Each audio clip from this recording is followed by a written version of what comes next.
this day, the 25th of August, on Cape Cod Clam Chowder is the Honorable Congressman, Mr. Barney Frank. Yay! Thank you. Nice to be here. Thank you. Thank you. Hi, Tootsie. How you doing?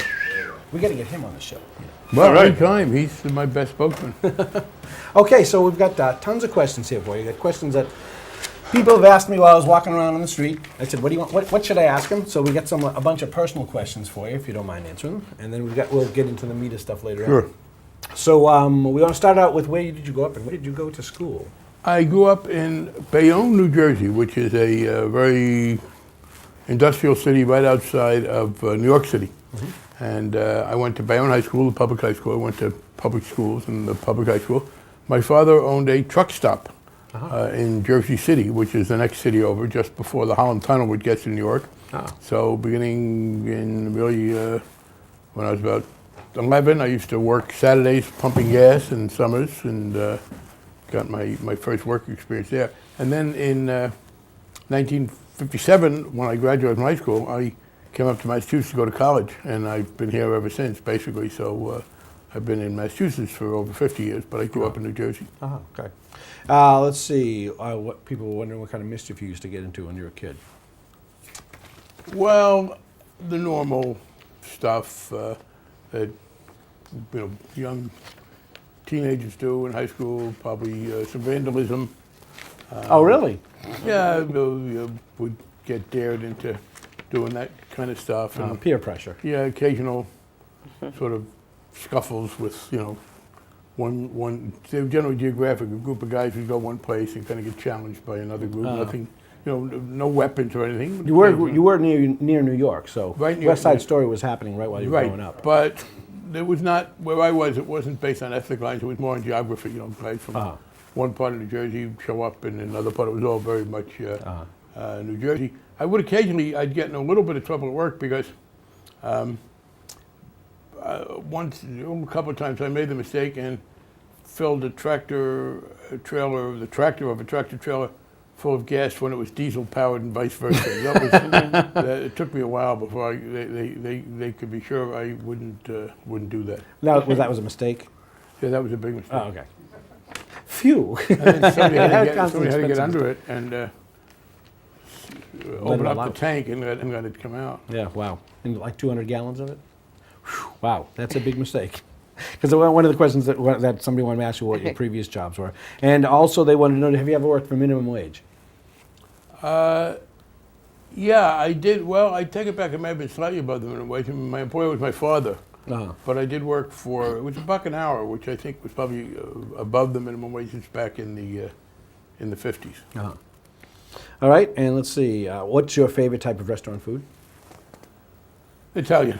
Italian food. And then they wanted to know what kind of food you like to cook. Well, that's a problem for me because I'm a big pasta eater, and the doctor just told me that's not a good idea. Actually, I inherited a heart condition from my father, and to get into a little bit of substance maybe early, when we talk about the increased cost of medical care, we often forget that what goes along with the increased cost of medical care is a tremendous improvement in the quality of medical care. As the food I eat today isn't a lot different than the food I ate when I was a kid, or even the way a car drives isn't a lot different. But there's medical care available to us today that just didn't exist. Right. My father died in 1960 at the age of 53 from the heart condition, which I inherited from him. Now I'm in good health because medical care has advanced substantially. But I was worried about my heart. There's a long answer to that's okay. A shorter question. This is your hour, so. Okay, and so I decided I better avoid fat, because that would be bad for your heart. So I avoided fat so successfully, I overcarbed and got myself into health problems there. And again, people should be aware of this. I think we should talk about our health.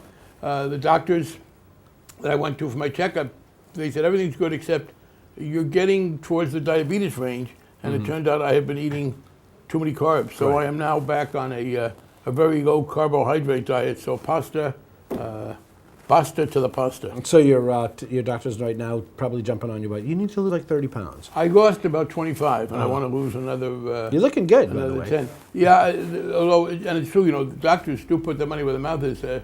Doctors, it's interesting, because I remember when I was younger, doctors looked like everybody else. Today, particularly the younger doctors, are very thin. They clearly are living by their own words. Yeah, you hope anyway. So there are many that are, that's for sure. Well, maybe the ones that were, they're dead, so it's all good. He's a comedian too. All right, let's see. So what are your favorite sports teams?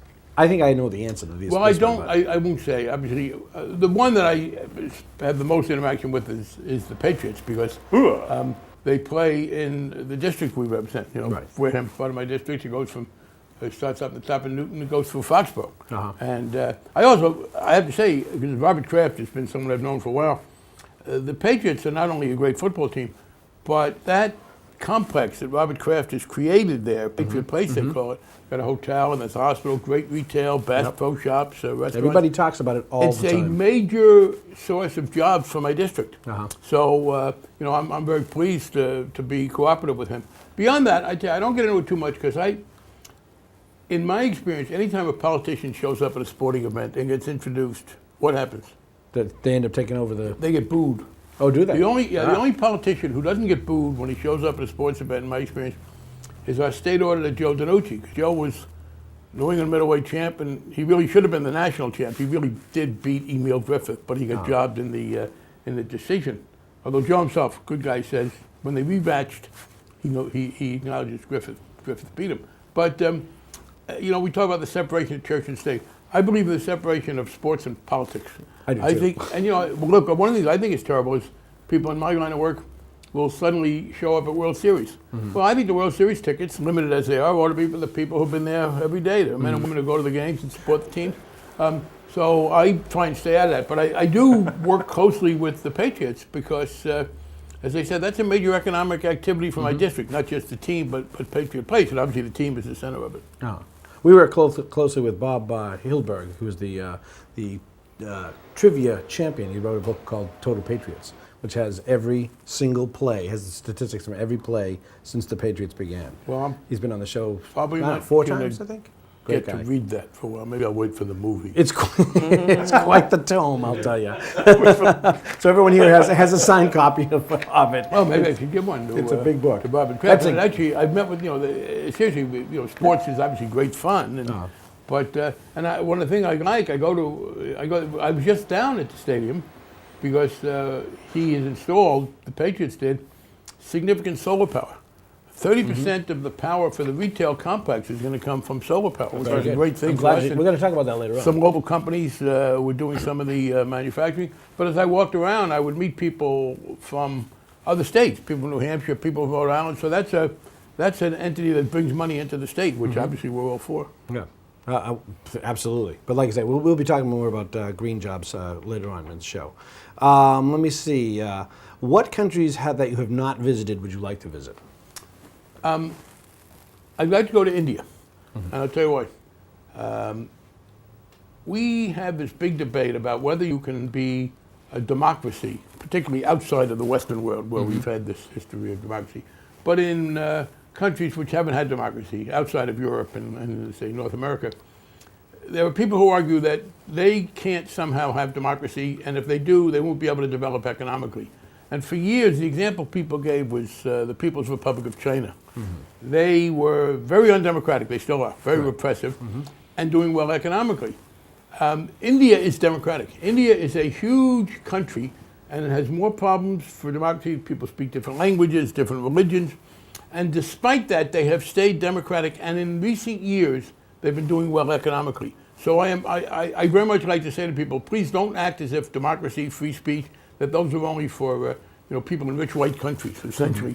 These are human rights for everybody, and don't tell me that you can't have economic development with it. So I'd like to go to India. I also haven't been as much to some of the countries in Latin America. I've been to Colombia a couple of times, but I'd like to get to some of the countries. I'd like to go to Brazil. Look, the district I represent has more people of Portuguese heritage than any other district in the world, including, by the way, the districts in Portugal. I've met with Really? I've met with members of the Portuguese Parliament because I interact a lot with Portugal, given the nature of the district I have.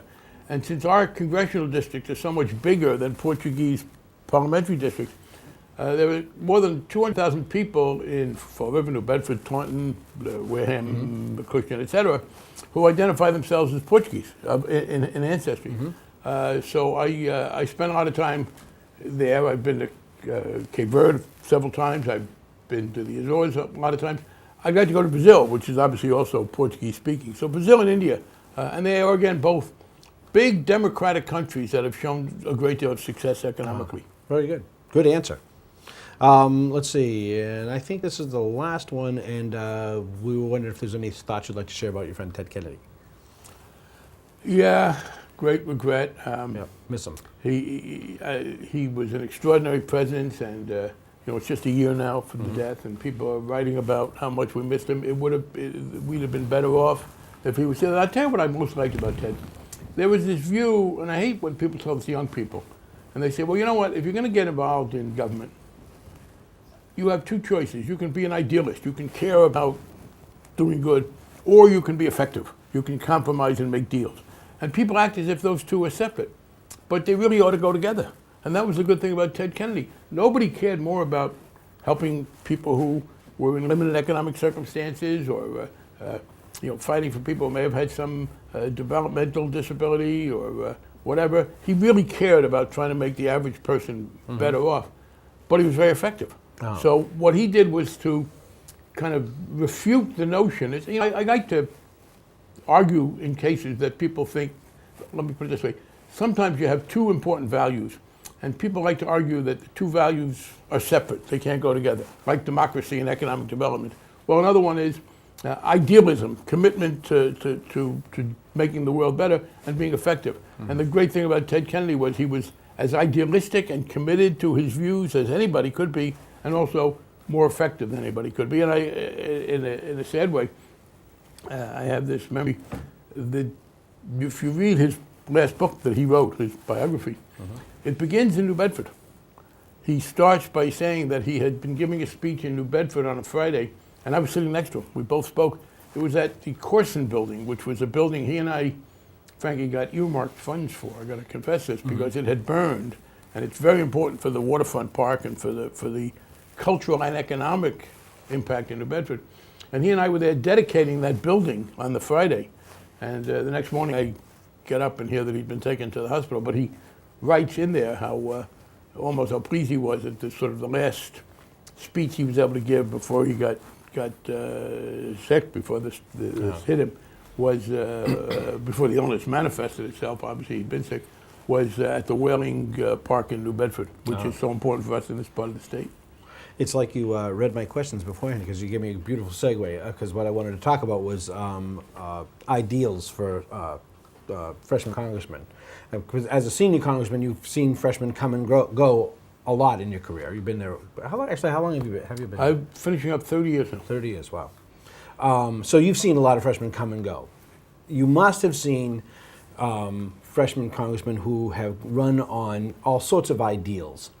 They get there, and then all of a sudden they find, they disappoint their constituents, because the things that they promised that they could do, the things they promised that they would do, no longer seem to be a priority for them. What is it that happens when you get to Washington that changes that? Sometimes people are unrealistic in the first place. And the point I would make is, look, it's very important for people to make promises. I don't think anybody has any business running for office if you don't have a view of how you're going to make the lives of most people better. Now, we'll have legitimate differences about how to do that, but that's what it's about. The mistake some people make is to assume it's too easy. I guess I put it this way. Some people assume that, well, those people, they're not even trying, and when I get there, I'll just be able to fix it. And I think the answer is, yes, you should be very committed, but don't raise false hopes. Don't claim you're going to be able to do more than you can. One person rarely can make a difference right away. And I think the answer would be, if you disappoint people, if people are disappointed because you haven't been able to accomplish as much as you are trying to, that shouldn't be a terrible problem. If they are disappointed because you said one thing and did another, then they ought to throw you right out. And look, one of the most precious things we have as human beings is our vote. I mean, the vote, people die for votes. People in much of the world aren't allowed to vote. The vote is very important. When I run for office and I say I'm going to do this or that, or I'm going to try to do this or that, which is what you should say, and I then do the opposite, I've cheated that person out of a vote. And I think cheating someone out of his or her vote is worse than, in some ways, cheating them out of money, because that vote is such a basic human right that so many people have died for and would like to have now. So, yeah, people sometimes do that. Now, here's the major problem these days, and that is things have gotten more partisan. Now, I don't say partisan is bad. We need political parties. That's part of democracy. But it's gotten too tough. When I first got into politics, it was in the 70s, I worked with a lot of people who were Republicans. Charlie Deakes. People here will remember Charlie Deakes. Charlie was a Republican when I got out into the legislature in the 70s. I worked very well with Charlie. I worked with former Senator Ed Brooke, who I supported, in fact, even though I was a Democrat when he ran twice for the Senate. And that's changed now. So the worst thing that happens to younger people is they get pulled by their party, and the party says, oh, you can't do that anymore. And I urge people to resist that. Again, parties are important. You should stand for something. But don't let party get so important that it overtakes you. Yeah. You had, a little earlier this year, you were speaking at UMass, and you mentioned that since the Newt Gingrich era to the Nancy Pelosi era, I think was how you you had measured it, and you had indicated that you thought that I believe that the partisanship has actually decreased a little bit since Nancy Pelosi. I was hoping it would, but to be honest, that hope didn't work as much. I think President Obama was trying, but in the Senate, for example, they changed the rules, so they now say, oh, nothing can pass the Senate unless it breaks a filibuster that takes 60 votes. That's not in the Constitution. What is that all about? It needs to be changed. And by the way, that's a rule of the Senate. I would urge everybody, you tell anybody running for the United States Senate, anywhere in America, we insist that you change that rule. Majority order rule. It shouldn't take just the 60. But, you go back, when I got to Congress, Tip O'Neill and Ronald Reagan were the leaders of the Democratic and Republican parties. And they got along. And they used to joke that they were friends after 6 o'clock. I said, well, frankly, as time got on, they were both getting kind of old. It was like 2 o'clock, 3 o'clock. They were knocking off early. They didn't wait till 6. But Newt Gingrich is the one who changed that. He specifically said that's wrong. And he said, no, the Democrats aren't reasonable people that we have disagreements with. Isn't he the guy his wife is saying that it matters what he says, not what he does? Yeah, it is interesting. He's a great defender of marriage. As somebody pointed out, he's such a great defender. He believes so much in marriage, he's done it 3 times. And in 2 of those times, he acknowledged that he had been unfaithful to his wife. So he's a great defender of hypocrisy, is really what you're saying. Yes.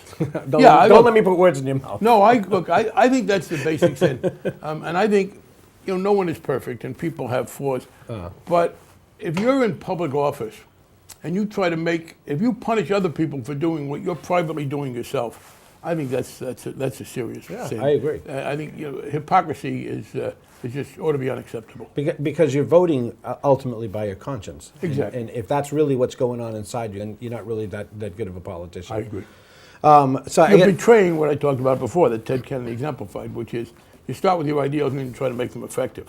You don't start out by saying, whatever it takes, I'm going to do this, just stay in office. Right. And that kind of, again, you're really good at this segue thing. I have to tell you that, after being 53 years old, I feel like I've been really patient with our system. And as I was told by my 10th grade science teacher, that things don't change in a giant democracy. He was a good mentor to me. And but I got to say, I feel really let down by the government. And when I say the government, I mean it's the people that are making mistakes in the government. I think the government itself, personally, is not set up all that badly. There's a lot of really good ideas that are the foundation of our government. But I feel like, after hearing a lot of hearings, some that you have actually chaired, and other hearings, that there are so many people in this country that have the ability to be treasonous. The people that set up all those hedge funds and what do we got? What's the matter? We got a call? Okay, hold on a minute. People that set up the hedge funds and all the kind of derivatives and stuff like that, they were deliberately trying to undermine the U.S. economy. And it seems that none of them are going to be punished for it. And I think that, for the most part, blame is for kindergarten people. But in a situation like this, where people have they were talking about, we got to sell this piece of crap, derivative or whatever it is, and I'm sure you heard them, you know what I'm talking That's treason. How is it that these people are getting off here's the problem. scot-free? Two things. Some of them are getting penalized, but not in terms of prison sentences. We are trying to get the money back. I'm going to have a hearing when I come back because we want to make, for instance, some of the major entities, we want to make these banks that made the bad loans take the loans back from the people they sold them to. But here's the fundamental problem, and it's what I worked on. Look, we had a philosophical difference. I know people said to me, well, what were you doing? Well, from 1995 through 2006, I was in the minority. And I've had people say to me, well, you were the chairman of the committee. What were you doing? I didn't become chairman of the committee till 2007. Once I did, we started to change things. And It's always that way, though. It's always, yeah, but the point is that until the bill that the president just signed a month ago, the financial reform bill, which I'm very proud of. I was chairman of the committee in the House. Yeah, and put that through. The 5 points that are in that, I think are I great. appreciate it, but here's the point, and this goes to your point about why people weren't penalized. Much of the bad stuff they did wasn't illegal. That's because the philosophy of the early part of the century was no regulation, Right, hands let the off free and- market do right. it. So much of what you talked about wasn't illegal. That means you can try to get the money back, but in our system, and I certainly agree with this, you can't criminally punish people for things that weren't illegal when they do it. Right. But so that's the answer as to why some of these people aren't being punished, because some of the worst things they did weren't illegal. We have now made them illegal. But I understand. But the very things that they did were not illegal. But it seems to me that the intention was, in fact, to undermine the security of the United States. That's treason, isn't it? No, for this reason. I would differ with you as to the motive. They weren't doing it to undermine America. They were doing it to make money. I would say this. But they knew it would. Right, but that was systemic risk is something they're supposed to understand. But that wasn't made illegal then. I mean, that you can't penalize people for things that weren't illegal. They were trying to make money, and we basically had a very conservative philosophy that said if they want to make money, we'll all be better off. Let me give you an example of what used to be legal and will now be illegal. It's called a yield spread premium. Until the president signed the bill, and it was something I'd been working on for several years until we got the majority in both houses to do it, if you went to a broker to get you a mortgage, and a lot of people would do that, how do you get the best mortgage? Well, you hire a mortgage broker. That broker would get more money from the lender the higher the interest rate you paid. You would think that the broker was out there to try and get you the best deal, but it was legal for that broker to make more money if you've got to pay a higher interest rate. It was called a yield spread premium. We made it illegal. There was an interesting article in the New York Times yesterday. You want to hit yourself in the head with a flat I rock. know. I said, look, I knew this stuff. I said, wait, give me this again. It's legal for me to hire a broker, and he can go out and get more money if he makes me pay more? In essence, working for the other guy. Yeah, because he's not your broker. If you read on page 46 of this agreement they gave you, it said, I'm not working for you. So we've changed that too, by the way. We now have a situation under this new law where anybody you hire in that case has what we call a fiduciary responsibility to you. They have to do it right. But we had this thing with the derivatives. Derivatives, they have something called credit default swaps. Right. Fancy name for insurance. Now, if I sell you a credit default swap, if I did, because there are going to be a lot fewer of them now. Good. You buy a security, and that security loses value. I have to pay you for the lost value. But under the rules, I didn't have to show that I had the money to pay for it. So you had AIG selling all these insurance policies on mortgages. Mortgages dropped in value, and they didn't have any money to pay for it. Right. We have made that illegal in many ways. And the best thing I'll give you is this. Warren Buffett just announced, it was in the paper last week, and I'm saving this clipping, that he's not going to be in the derivatives business anymore because thanks to the law that we passed, he can't make enough money out of it. Which I feel, See this? My heart's just bleeding. Yeah, no, I'm sorry. Right, I just can't. But and that's what we were trying to do. People said, "Well, as a result of your bill, some of the banks will make less money." I said, "I hope so." Yeah. I mean, for instance, another thing that we are outlining, you used to get from the banks protection you didn't ask for, kind of like the old days from Al Capone. Here's what they would say to you: if you write a check on your account and you've written a check for more than you have, we'll cover it for you. Aren't we nice? By the way, it'll cost you $50. Right. So if you wrote a check that was over $5, you paid them $50. And they didn't even tell you that. Right. And we had situations. Then they'll charge you for overdrawing if the $50 overdraws your account. Yes, it's a $50 fee. Yes. Yeah. And they were making more money off these fees than they were off making loans. We've again created this new consumer bureau to outlaw that. By the way, here's how bad it was. I would be on that bureau. You could go to the ATM and ask them, how much money do I have in my account? Until a year ago, we cracked down on this. They would tell you an amount that was more than you had. They would tell you the amount that they would cover for you without mentioning it. Oh, and by the way, we'll charge you $50 every time you do it. So, but the basic answer to the question is, we had to outlaw a lot of the things that weren't illegal, and now they are, and there will be a crackdown. In fact, people read today's Boston Globe. There's a story in September. I'm going to have a hearing on one of the things we put in the law. Here's another part of the law that was terrible, the old practice. You're the CEO of some major financial company. You are the chief trader. You have a compensation system that works like this. If you take a risk with the company's money and it pays off, you get extra money. If you take a risk and the company loses money, what happens? Nothing. Oh, I thought you get a bonus. Yeah, no, you don't get it. That's the penalty is you don't get a bonus if it blows up. Right. So it's heads you win, tails you break even. If that was the case, you'd be flipping coins all day. Right, right. We just put in a rule that says to the regulators, that's got to be illegal now. It has to be that if you're going to get a bonus if the thing pays off, you got to get an anti-bonus if it doesn't. You got to be penalized. So you must have people yelling, that's all socialism, which it isn't because most No, it people, isn't at all. most It's people the don't private understand the market. definition of the word. Exactly. But we have a caller. Is the caller still there? Oh, we lost him. Okay, I guess we don't have a caller. Right. Sorry about that. Sorry about that, caller. What's that? Yeah, I think we need to take a break for weather. We'll be right back. One of the things that I'm also concerned about, it's great to have all of those new rules in place. There were some rules in place before, and it seemed that, and I'm sure there's some iconical cases of some whistleblowers that went to Fannie Mae or Freddie Mac. Well, Bernie Madoff was a big one in the SEC. Right. Someone had said, hey, this can't be right. A great man named Harry Markopolos. Now, the thing is that he was just burned for bringing it up. What kind of rules are there to make sure that people that do bring this stuff up? First, I do want to say, the guy who blew the whistle on Madoff, his name is Harry Markopolos, which is how he pronounced it. Some of us non-Greeks would say Markopoulos, but he says Markopolos.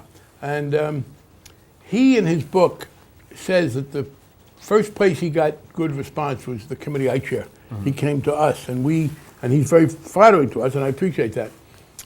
We've done two things. First of all, we have improved in the law protection for whistleblowers. We have made it harder to discipline them and given them more incentive. There's the Whistleblower Improvement Act. But secondly, look, it's a philosophical thing. George Bush was very clear, President Bush, he didn't believe in regulation. He believed that the market was better. Alan Greenspan, the head of the Federal Reserve, was very explicit. Although he did recant on it. He did. No, that's a very good point. He said, I thought the market could deal with the subprime thing, and I was wrong because we tried to get it done. The current regulators that President Obama has appointed or is about to appoint are people who understand that mistake. So I am very confident that in the next couple of years, as they begin to carry out this law, they'll do it right. Now, there's no guarantee. This is a democracy. 2012, 2016, 2020, someone might get elected who goes back to that old philosophy. And no law can be better than the people enforcing it. I agree. You can have the best laws on the books. Right. We've done that, and I am confident that the first set of rules will be there, but will be the right ones. But I'm also, as chairman of the committee, going to supervise that. I'm going to be having a hearing. We gave the regulators the authority, in fact, the mandate to control bad compensation of the sort I talked about. I'm going to have a hearing in September and say, okay, what are you doing about it? Show us you're going to use it. So we will keep up that pressure. I also think in the next couple of years, we'll have the media. And the media will be on top of this. And I think there'll be people very worried that if a whistleblower comes to an agency and is not given proper attention, next thing they know, we'll read about that in the paper, read it on the internet, and that'll change it. I hope so. You and Ron Paul are working on a bill to limit spending in the military. And I have been on the internet, and I cannot. Here's the thing. We live in America. Whenever any politician does anything, if they're walking on water, like Obama said, if they're walking on water, they just complain that you're not swimming. But this what you and Ron Paul and Ron Wyden from Oregon, who's a Democrat, a senator, and Walter Jones, a Republican, coming from North Carolina. 2 and 2, two Dems, 2 Rs. You're all kind of in lockstep with this, and I haven't found anybody serious who's disagreeing with you guys. That's very good to hear. And it is. But Secretary Gates just mentioned, ordered that some of the Pentagon offices be closed down, some contractors be looked at, and some of them are going to be eliminated, et cetera. Is he hedging, or is he? No, he's doing the right thing. He doesn't go far enough. Because he's not going to save a lot of money. No, but I give him credit. At least he's changed the direction. Okay. Everybody before him, including the Clinton people, and I don't want to. This is not a partisan thing. There's a new report coming out, mainly because they're upset that Ron Paul and I are saying this. Oh, we need to spend more money, and one of Clinton's defense secretaries did it. So this has been a problem there too. Gates understands that it can't go that far. He's trying to change it. He's Secretary of Defense, so he's better than anybody else in that job, but not good enough. And I want to be very clear to people. We're not talking about weakening America. Right. We are talking about being by far the strongest nation in the world. We're talking about stopping subsidizing But people. it seems like, and this is kind of miraculous in my lifetime, it seems like there's not everybody seems to be understanding. Look, you can't keep spending the way you've been spending. Well, especially, you still can have a strong military. Yeah, and we're not talking about weakening on terrorists. Frankly, the $1 trillion we will have spent in Iraq, if we had taken 10% of that and spent it at home on security here, we'd be safer against terrorism than having spent it over there. And I just was reading the paper today. I was at a meeting yesterday, people in my district, and an older woman, very thoughtful, said, well, look how Germany is doing it. They're bringing their deficit down. It's doing better economically. Why can't we do that? I said, well, ma'am, it's probably because Germany doesn't have to spend any money on the military because they let America do it. And I pick up... Isn't everyone doing that? I get a little bit behind. There's my good friend Irvin Russell from Wareham was driving me down here this morning. I'm reading yesterday's New York Times, and here's the headline: Germany to cut military spending. So here's, how's Germany cutting their deficit? They're cutting their deficit because they can count on America to protect them. Right. And that's what we're saying. And people say, well, we got to fight terrorism. Look, I wish nuclear submarines could defeat terrorists, because if they did, we'd win. We have the nuclear submarine. They don't have that. Unfortunately, fighting terrorism, which is very important, you can't do that with major weapon systems. You do it with intelligence. Exactly. So, no, I'm glad to hear you say that. And what we're saying is this: we need to bring down the deficit. You say nobody disagrees. I will tell you, I'll give you one guy who disagrees. I know there are some. It's just this doesn't seem to be a major movement. One of the Tea Party people One of the Republicans want to run against me says it. No, the Tea Party people agree with us. Look, they're not people who want to see money wasted. And again, we're talking about subsidizing Germany, Denmark, France, Japan. We're not talking about walking away from our military needs. We have, I keep giving this issue as an example, 15,000 Marines on Okinawa. I said, most people thought we left Okinawa when John Wayne died, stopped making movies over there. They have no function. The Japanese could, they're not defending Japan. And they're not confronting China. We're not going to send 15,000 Marines to the mainland of China with 3 million in their military. Yeah, wouldn't 6 Marines do in Okinawa? So I'm glad to hear you say that. What we're saying is this: no, we don't want to cut Social Security. We don't want to cut Medicare. We do have to restrain spending. I can't spend all that I'd like on the environment or on transportation. We're pushing for that. But if you don't reduce the military cut, then in fact, some of my Republican colleagues in Congress have said, well, we have to cut Social Security and Medicare because we can't cut back on our military commitments. And that's the issue that I think they're wrong on. Right, absolutely. I couldn't agree with you more. Let's see. We had some other questions here. Patty, you had a question that you wanted to bring up, didn't you? I don't have a microphone on, so I have to talk a little loud. You were talking part about a speech given to the agricultural worker. Her name was Sherrod. Yes. That they took that area and made her sound racist. Right. The press jumped on it. It got taken way out of whack. Absolutely. It became a fiasco. She got fired. Now, Well, yeah, she got fired, but she's been offered the Right, job right, back, right, and she right. has refused it, but, that's not really what I want to talk about. Does that happen to you too? Yes. Yes, it does. And it's, how do you handle that? well, it's hard. But that's, most things in our life, we talk about the cloud has a silver lining, and silver linings come with clouds. I mean, it's back, it's both ways. The internet obviously has been a great thing in terms of information, but it does let people do that kind of thing. I had a situation, a year ago in Dartmouth, just up 195. I had a meeting to discuss healthcare.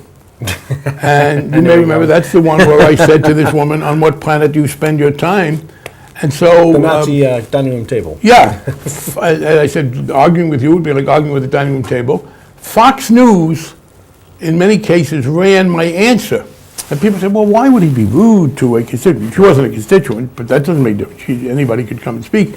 Well, I was responding to a woman who said, why are you following the pro-Hitler policies of Obama? Right. Don't you know the healthcare bill is a Nazi policy? And they left out two things. I said, first of all, what I said, well, ma'am, I think what you said is very contemptible. And I'm proud to live in a country where nobody stops you from saying it. That's free speech, because free speech, this shows how free a country we are. And then I said, on what planet do you live? So Fox News carried my answer as if I was being rude to some perfectly reasonable person, when instead I was talking, and particularly, look, I'm Jewish, for obvious reasons. Those of us who are Jewish get particularly agitated when people start throwing Hitler around, because to the extent that you compare a health bill you don't like to Hitler, you're really minimizing the Holocaust. You're really diminishing the uniquely terrible thing that Hitler did. So yeah, that's happened to me. I had another situation. I was speaking at Harvard. The guy asked me a question, and they didn't do the answer and said I didn't answer the question. So yes, it does happen. And I'll tell you what you have to worry about. You'll be walking on the street and somebody comes up to you now with a handheld camera and will ask you questions, and then we'll take it out of context. So one way, you asked a good question. How do you deal with that? You repeat yourself a lot. Because if you don't repeat yourself, then they will take only part of what you say. So every time they ask me a variant of the question, I will repeat myself. Now, they might then run it and make me look like somebody who keeps repeating himself. But I'd rather have that than take it out of context. I'll tell you one thing that's changed now, thanks to the internet. People like it or not. I remember 40 years ago, there was a politician in Boston who, when he was asked a question he didn't want to answer by TV, would swear. He would use all kinds of words that back then they wouldn't put on TV. But now that won't work, because they put that right on the internet. You can drop your pants and you'll be on the internet. So that defense doesn't work. So the only defense is to seriously, frankly, repeat yourself a lot, so that you can't be taken that badly out of context.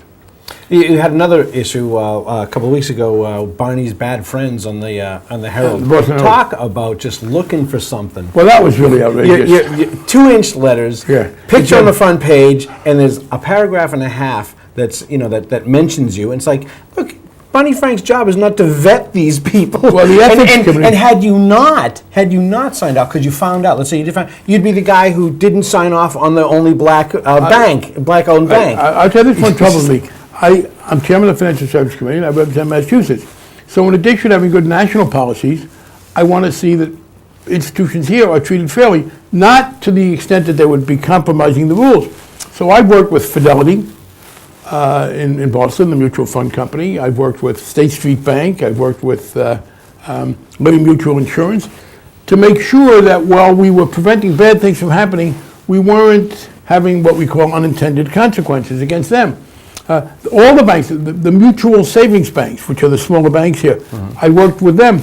And nobody criticized that until some on the right wing did for this one black-owned bank. But even there, what happened was the man who was the president of the bank, apparently a year, 2 years before I had met him, or a year before I had heard from him, in California, had been accused of a sex charge which was dropped. Right.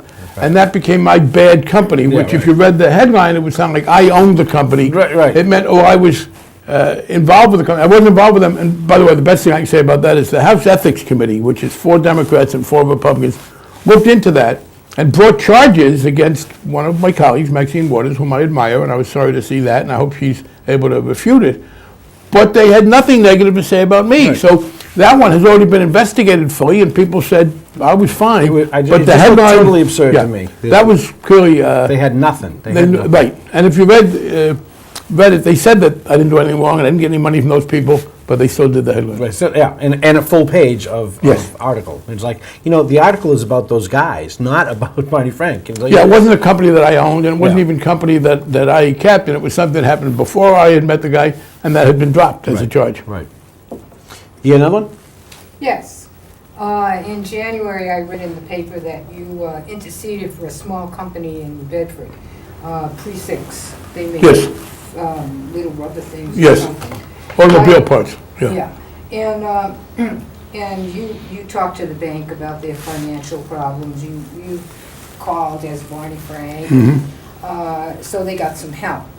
What would be the answer to helping that politicians don't have to step in to I agree help a with that, yeah. small company? I thank you for that, and yes, this is a case where these people they employ people in New Bedford, it's a manufacturing company, and they were having trouble getting loans. And I have done, in a couple cases, I always say to the bank, look, in the end, if you don't think they can make it, I'm not telling you to give them a loan, please take a good look at it. In that case, by the way, they had trouble with the one bank. We asked a couple other banks to look at it, and they got the loan, and they've been fine, they're paying back the money, and they're keeping people on there.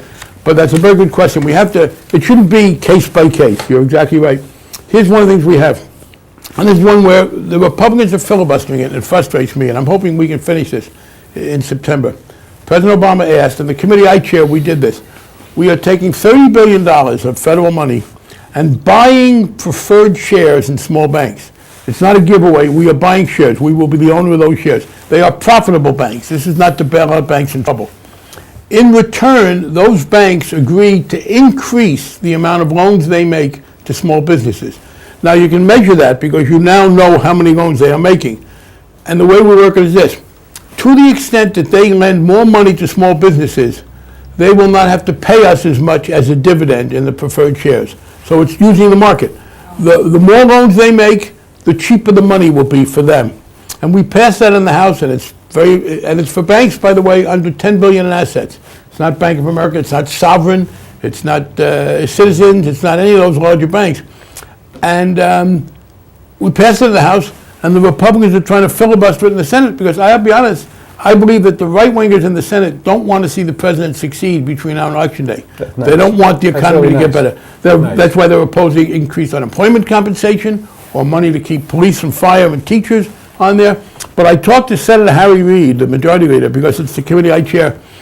He called me a couple weeks ago and he said, look, I think I may be able to do that. If I do it, can it pass the House again? And I said, yes. So that's the way to do that, and you're exactly right. We don't want to do it case by case. Until it's needed, that's what I'll do. The other thing we're doing is this. We have a problem with the bank regulators. They were too loose. They got too many loans go through. Well, sometimes people overreact. So in reaction to having been too loose, some of them are getting too tight. And we're saying don't go to the opposite extreme. But the main thing we want to do is to put that money in there in a very careful way. But what about the big banks? Is there a way to compel them to make loans? Or Yes. Here's one way. Cut off the other ways they make money. Remember I talked about the big banks were making more and more money from trading derivatives. right, Big banks, proprietary trading? they will not be allowed to do that anymore. Right. They were making money by credit card penalties and overdraft fees. That's what I said. I gave a partial answer before, and I appreciate you letting me get back to it to finish my thought, because I didn't interrupt myself. They said, are you cutting back on bank profits? The answer is yes, on everything except the profits they'll make from lending money. What's what they're supposed to do? So we hope that we'll be driving them back to lending more money by cutting back on these other things. And they will be, now Bank of America said, and the others, they will be making much less profit, and in the short term they say their profits are going to go down. Good, because the way they pick that up is to make more loans. And if there aren't loans to make, then don't make profits, because that's the only justification for having them there. Right. And speaking of that, there's a noise about, and I'm not exactly sure how it's coming about, but Ron Paul's kind of like on the other end, and it has to do with eliminating Freddie and Fannie, and having the smaller, or the possibility of having smaller banks do what Freddie and Fannie used to do. Is that in fact? Well, I your think we plan? should get rid of Freddie and Fannie. I'm glad again to talk about this. And I know people said, why didn't you do more about Fannie and Freddie earlier? Early on, 2003, I said, I think they're doing good. In 2004, George Bush decided to make them buy more loans from lower income people. Now, I've had this fight with even some of my liberal friends. I think the major way you help lower income people find decent homes is to build rental housing. Taking people who are making $30,000, $35,000 and getting them to be homeowners will work in some cases, but more often than not it won't. Home ownership, you don't do people a favor when you push them into home ownership that they can't really afford. Or if you say, you know what, if everything goes right, you'll be able to pay for it.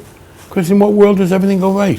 When does the roof not leak? When does the driveway not have a problem? A lot of people, say, well, everybody has to take personal responsibility, and I don't want to seem like a bleeding heart liberal, but the fact of the matter is that you had licensed people that went to your house. And you didn't have to go to the bank. They would come to your house and they say, you can pay for this, even if you couldn't. What was despicable, in some cases, they hired ministers to go to the elderly people in their congregation. Wow. And we had older people who paid off the house, and all of a sudden they were taking out a refinancing.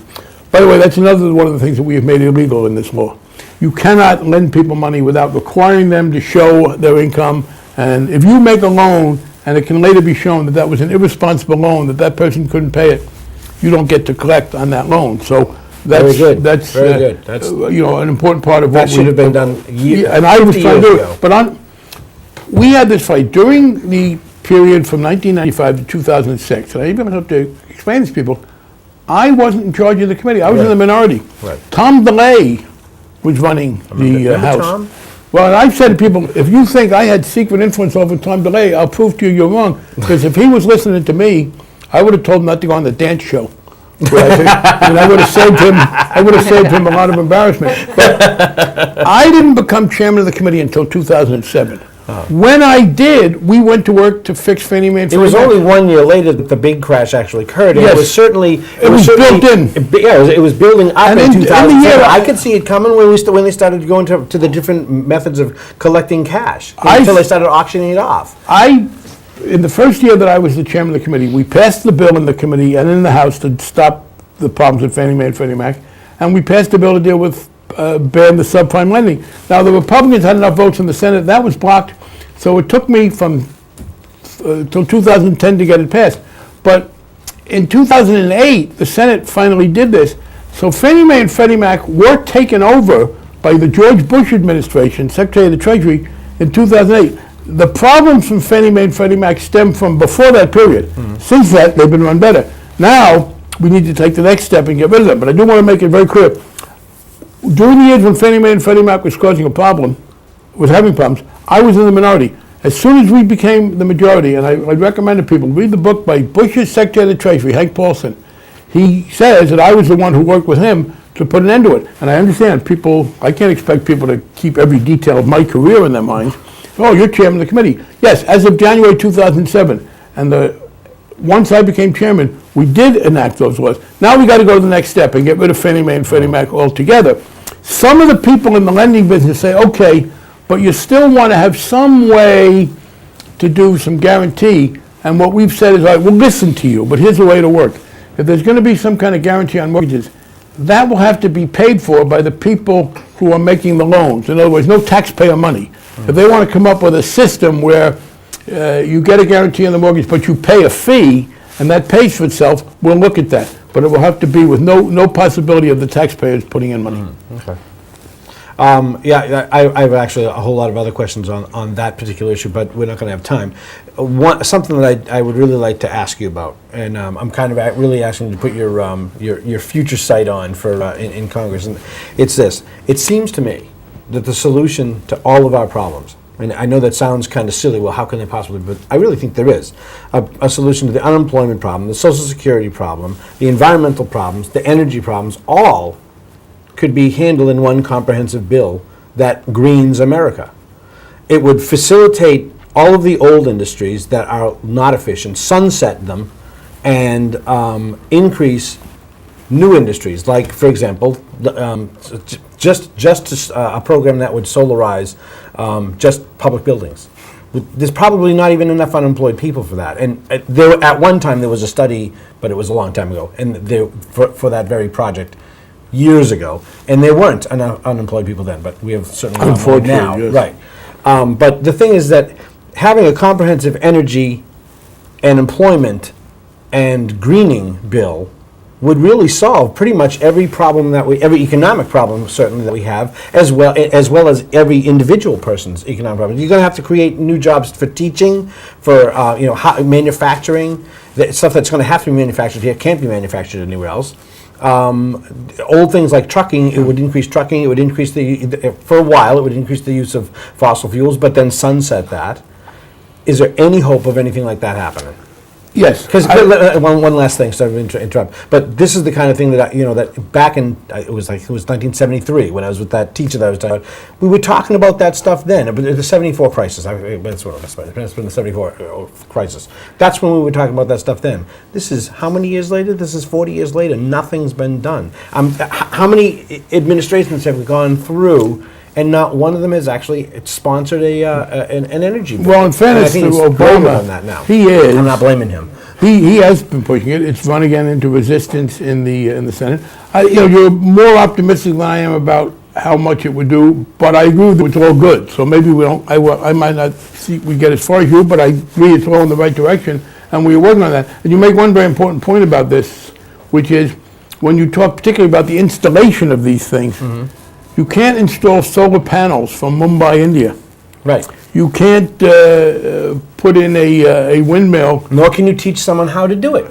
I agree. And the windmills are not going to be in Kuwait. Mm-hmm. They're going to be here. And I'm going to go this afternoon to Fall River to open up a plant that's going to be manufacturing blades. Mm-hmm. And on the Cape Wind project, I've been working very closely with Mayor Lang in New Bedford.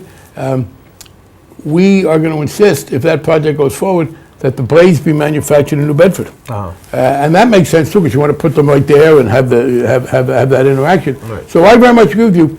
But it is here's the problem. Some of these things have a short-term cost. Mm-hmm. They have a payoff that starts pretty soon. But you have Republican resistance now saying, oh, we can't do anything at all that increases the deficit. Well, they make one exception. There's one thing, well, there are two things the Republicans are willing to do to increase the deficit. Spend more money in Iraq and Afghanistan. Mm-hmm. And two, give tax breaks to people making $300,000 and $400,000 and $500,000 a year. Right. I disagree on both of those. Right. But the answer is, we did pass a bill in the House that moves in that direction. Mm-hmm. There was money in the stimulus bill to help provide the startup for these manufacturing. And the basic way you do that is to mandate that you have to be more energy efficient. And that's the fight now that they can't get 60 votes for in the Senate. Oh. The tax bill that you had just mentioned, I've heard numbers as high as $1 trillion. Whether they roll that tax back, yeah, is that a yes? It's clearly hundreds of billions. Depends on where you do it. Here's the argument: Bill Clinton came to office and got us to vote. I was there to raise the rate on the top part of income from 36% to 39%. Now remember, that doesn't mean your whole income is taxed at 39%. It means only that part above the cutoff level is taxed at that. Back then it was $150,000. And what was the cutoff level again? So in '93 it was $150,000.